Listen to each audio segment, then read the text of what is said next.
ভারতের বিমান পরিবহন সংস্থা এয়ার ইন্ডিয়া এক্সপ্রেসের প্রায় ৩০০ জন কর্মী অসুস্থতার কথা বলে ফোন বন্ধ রেখে গণছুটিতে যান। এরপর ছুটিতে যাওয়া ২৫ জন ক্যাবিন ক্রুকে বরখাস্ত করে এয়ারলাইন্সটি। আলটিমেটাম দেয়া হয়েছিল আরও অনেককে, কিন্তু এতে হিতে বিপরীতেই হয়ে যায়। একদিনেই এয়ার ইন্ডিয়ার জন্য এটি ছিল বড় আর্থিক ধাক্কা। বুধবার থেকে এয়ার ইন্ডিয়া এক্সপ্রেসের ১৭০টির বেশি ফ্লাইট বাতিল হয়ে যায়।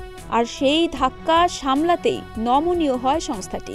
বাধ্য হয়েই বরখাস্ত কর্মীদের কাজে পুনর্বহাল করা হয়।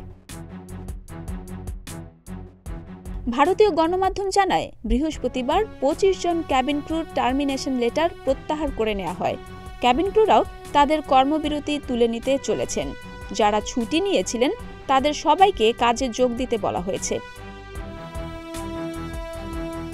জানা গেছে, সংস্থাটির কর্মীরা নতুন নিয়োগের শর্তাবলীর বিরুদ্ধে প্রতিবাদ করেছিলেন।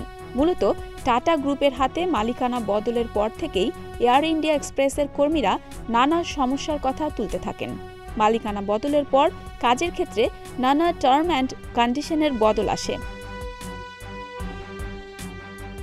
বেতন থেকে শুরু করে কাজের শিফট সব ক্ষেত্রেই পরিবর্তন আসায় সমস্যায় পড়তে হচ্ছিল পাইলট থেকে অন্যান্য কর্মীদের। এ নিয়েই গত কয়েকদিনে প্রতিবাদের ঝড় ওঠে। বুধবার থেকে কর্মীরা গণছুটিতে যেতে থাকলে কার্যত মুখ থুবড়ে পড়ে ফ্লাইট পরিষেবা।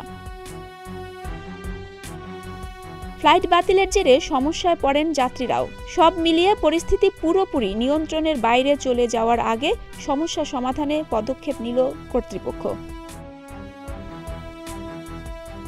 ভারতীয় গণমাধ্যম বলছে, উভয় পক্ষের আলোচনার মাধ্যমে আপাততভাবে পরিস্থিতি স্বাভাবিক হতে চলছে।